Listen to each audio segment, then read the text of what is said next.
I'm Rick here at FamiLAB, and for the past year and a half, I've been working on a vacuum form machine. Our plan was to take it to Maker Faire, but it's big and it's heavy, so what we've decided is we're going to make a small portable vacuum former here at the lab. We're going to break away from different points. We're going to go see Brad, who's going to be working on the CNC machine, Dave, who's working over at the mill, getting all the parts ready. Let's go. Okay. All right, so we're over here at the mill. Dave and Nick are both working to get it calibrated. So not much is going on here right now. We're going to set up a time lapse so you can see what it does do and get it working. Let's go. All right, so here we are now. We are in FamiLAB's FabLab, where we've got the laser cutter, the 3D printers, and all the tools we need. So there's two parts that we're going to be making here. One is the template for making the heater box. It has to be cut in metal, but I'm going to go ahead and laser cut a stencil for it so it can be done rather quickly and easily. Suraj is going to be working on the Maker rail slides on acrylic. So, are you ready? Yeah, let's do it. So here we go.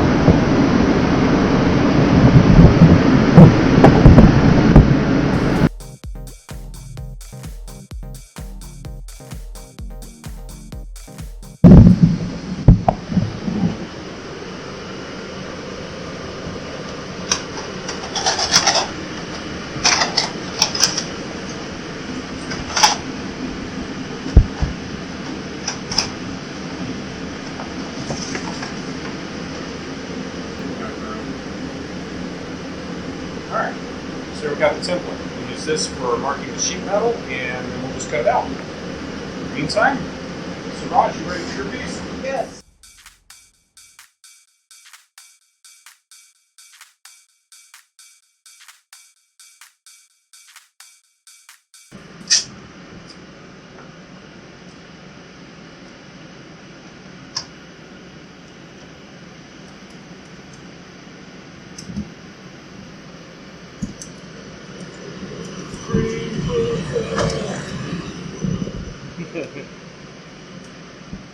Alright, so now we're over here with Nick. Nick has the mill running. Basically with the extrusion, we are cutting it off with a chop saw, and Nick's over here cleaning it up, shoring it up, making sure the measurements are all going to be precise, and we're going to just let that run. Go for it, Nick.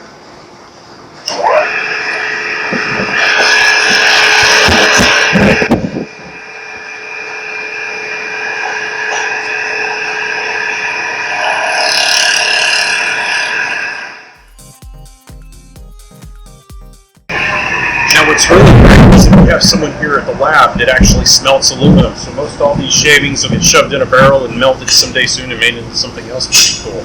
Alright, we're going to head over to the chop saw area now. Cut?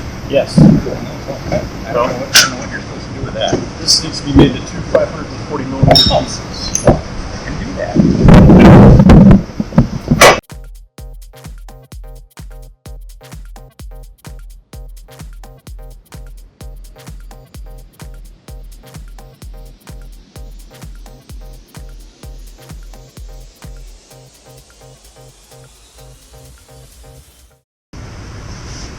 Okay, so here we are over at the CNC where Brad's going to be going and cutting out the platen, which is where the plastic will sit on the vacuum former. Brad, you ready? Yeah. Alright, dust shield. We got this nasty stuff. Love the new magnetic plant. There we go.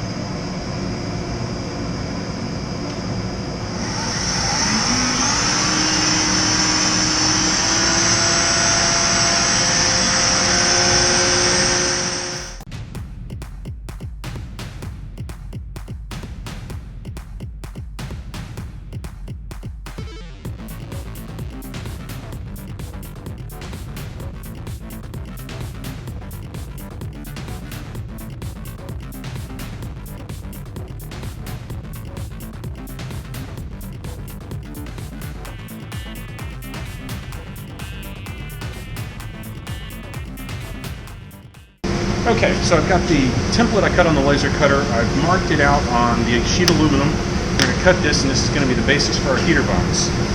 We don't have a metal brake that is big enough to do this work, so I'm going to get a hammer, a couple of 2x4s, and beat it into the right proportions.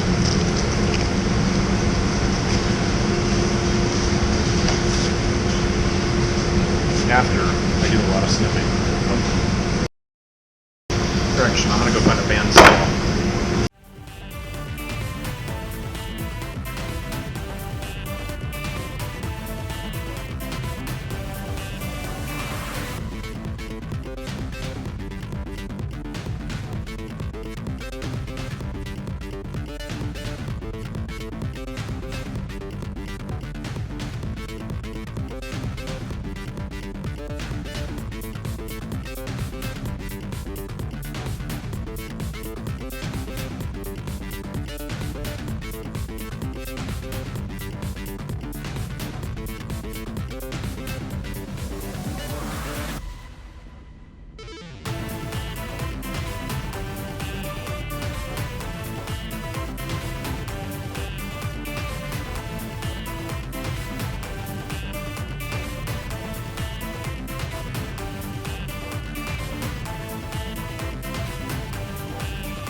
Okay, the plinth is finished. This is where the plastic will sit.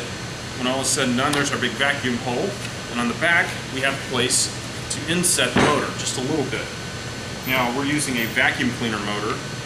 These have a very good suction, and it's a very good volume as well.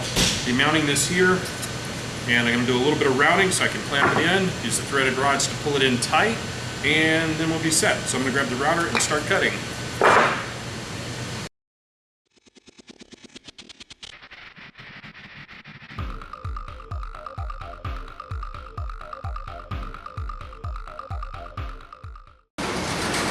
Okay, everything's cleaned up now, so we're getting ready for the final measurements. We're going to need to make sure we have room to come through here with the connecting rods to pull it together, because it's got a lot of starting torque and it tends to jump off the table if you power it. So, we're going to drill a hole for each side and pull it in tight, and then we'll have some other holes, probably just on the inside here, to screw it to the table. A rough mark here.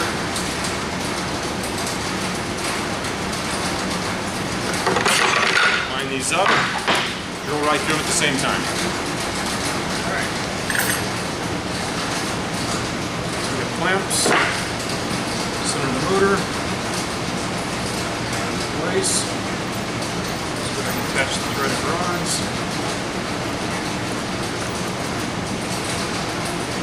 Now if you're going to use a shop vac, this gets a lot easier. Just 2 or 3 pieces of PVC pipe and you're done.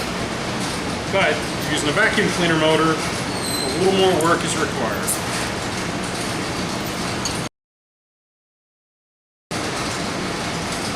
We're ready to screw it in.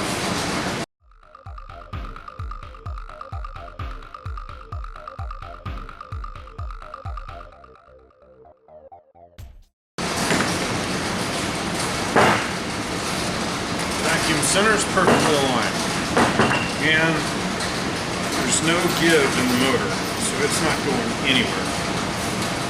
Okay, we now have the frame ready. We have the plinth ready with the vacuum motor installed. Now, I went ahead and re-drilled these side holes because I noticed, well, you'll see in just a second. The frame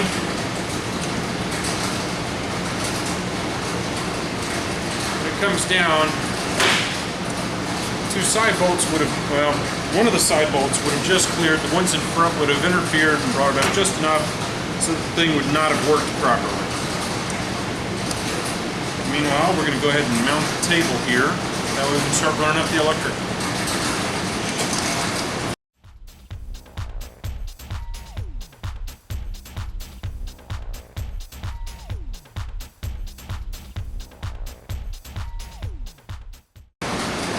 That I'm going to put in though.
There we go.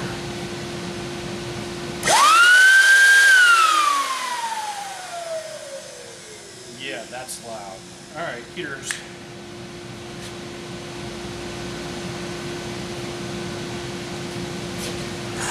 Sneak peek beneath the hood. Shit. And I didn't get all the sawdust out, so we're slightly smoky. And just to throw the circuit breakers to prove it.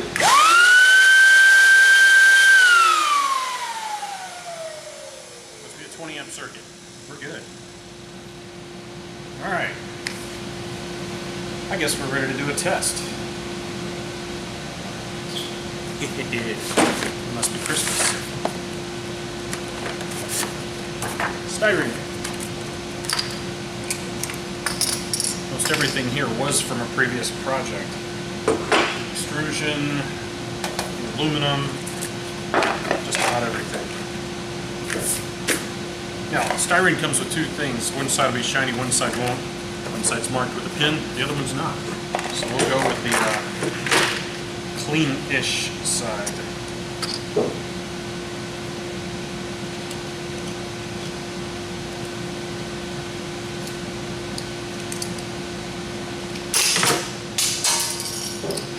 Safety glasses.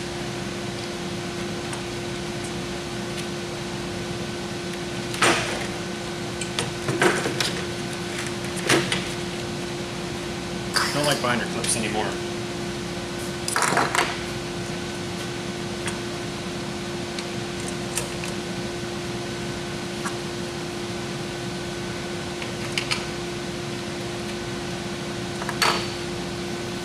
Probably the reason that binder clip popped off, one, it doesn't have enough meat to grab in here, and two, the plinth is slightly higher than the midpoint, so the material's pushing it up, so it's bound under pressure. And just realized I never put any anchors, so we're going to go back to the design table. We need to put an anchor here so that when we lift it up, it will attach somewhere at some point, probably right about there. But we're going to make it adjustable so it can go anywhere. So to do that, and the reason I use this type of handle, a wooden handle that spins, well, the other one spins better, is that I can put a latch on there, a small piece of metal, have it cup, and it'll be adjustable the whole way up and down. So, I'll have to find a piece of metal for that.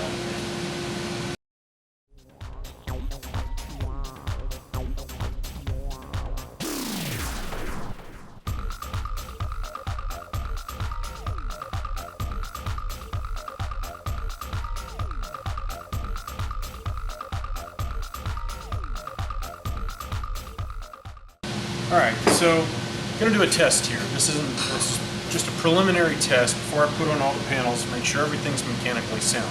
So we're going to hit power, make sure our switches are off. They're not mounted yet, but that's going to come after we do a little bit of testing. I didn't mark the fan, so let's see. There we go, that one's the heat. Getting toasty. Pull it up, lock it in place. Let's put our mold in.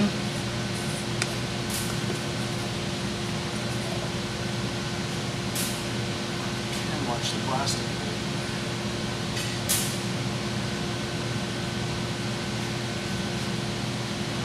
So styrene's interesting. At first buckles really weird, and then it'll slowly pull taut after that.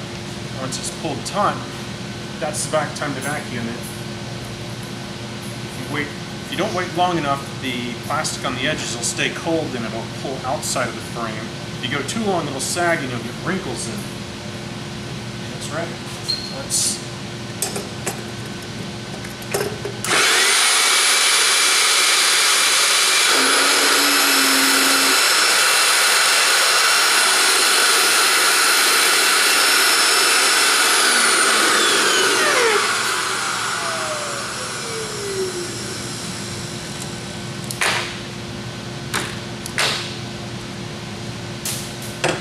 a little bit warm.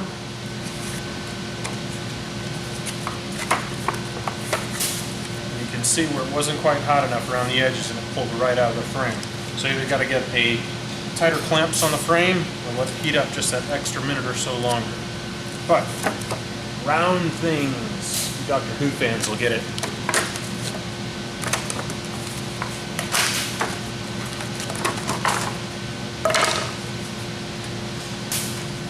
Okay, quick trip to the laser cutter. Now I have a panel with the electrical box, so we can do it up proper without having wires just hanging out everywhere. So it'll take a few minutes and get this all wired up.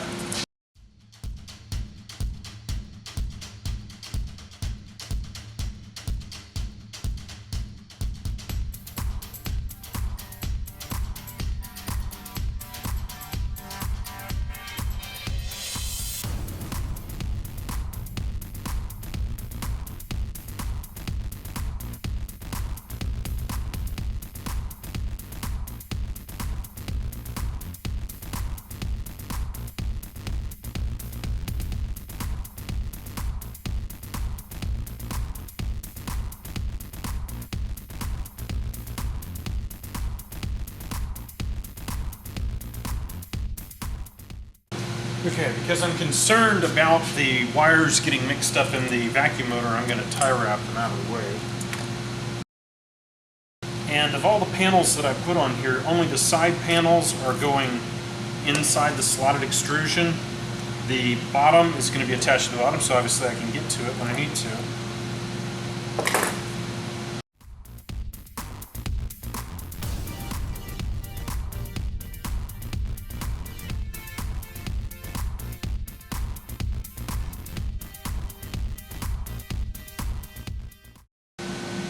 Okay, so there's two ways to do this. You make your mold so that the air gets pulled through it, and I have a mold like that.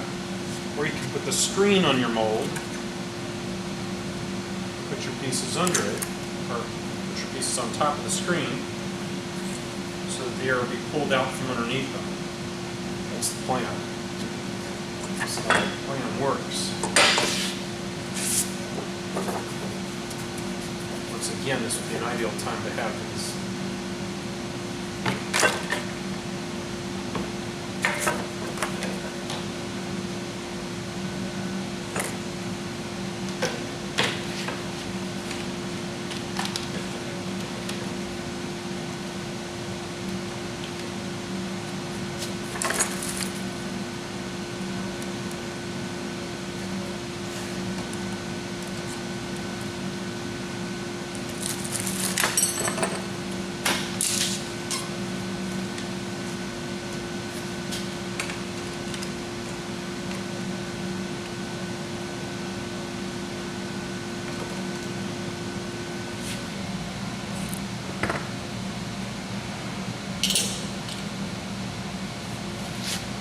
About a 1/4 of an inch gap there. That's because the latches are a 1/4 of an inch. So we're going to hit the heater. And it's getting warm. I can actually see the red in there.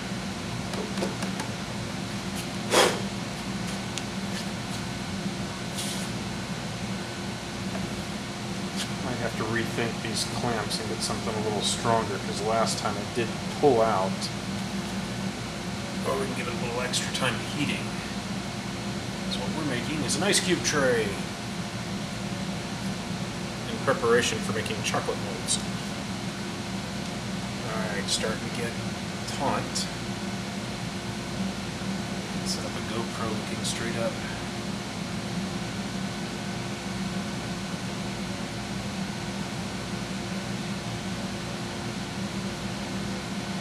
Conversely, I can use magnets on the side.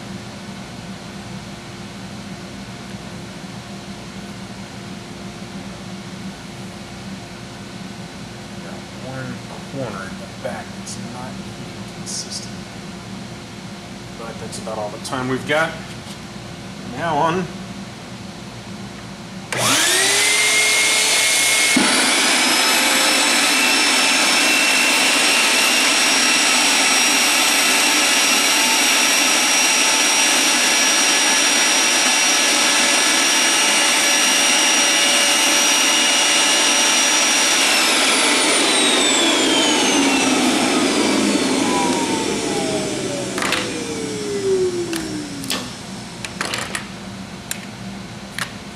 Slightly warm, but not hot.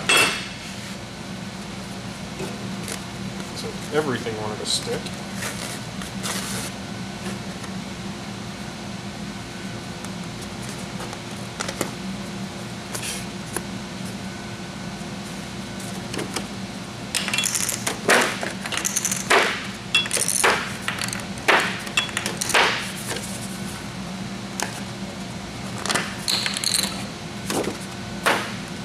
Except for the aluminum chip in there, we can now make ice cubes. Or chocolates. Now I'm hungry. That's it. Okay, the vacuum former is complete now. What a build. It took less than 24 hours, but it wasn't consecutive 24 hours if you're paying attention. I want to thank all the guys that came to help me, all the FamiLAB. A lot of guys gave me some great ideas. Guys gave me help, thanks to Dave, Nick, Brad as well. We got everything built. A lot of effort went into it, a lot of teamwork. We do that here at FamiLAB. We'll work on projects together. This is our first 24-hour make. Hope you've enjoyed it. As you can see, the molds came out very well. We're going to do some more molds and going to get these some food-safe plastics. And Catherine, who's a member here, is going to be making chocolate at Maker Faire Orlando. Not only that, we're going to be taking the vacuum former and maybe another one if I get time to build another one to Maker Faire and let kids make just whatever they like. We're going to set up some molds so they can make different things. Hope to see you there.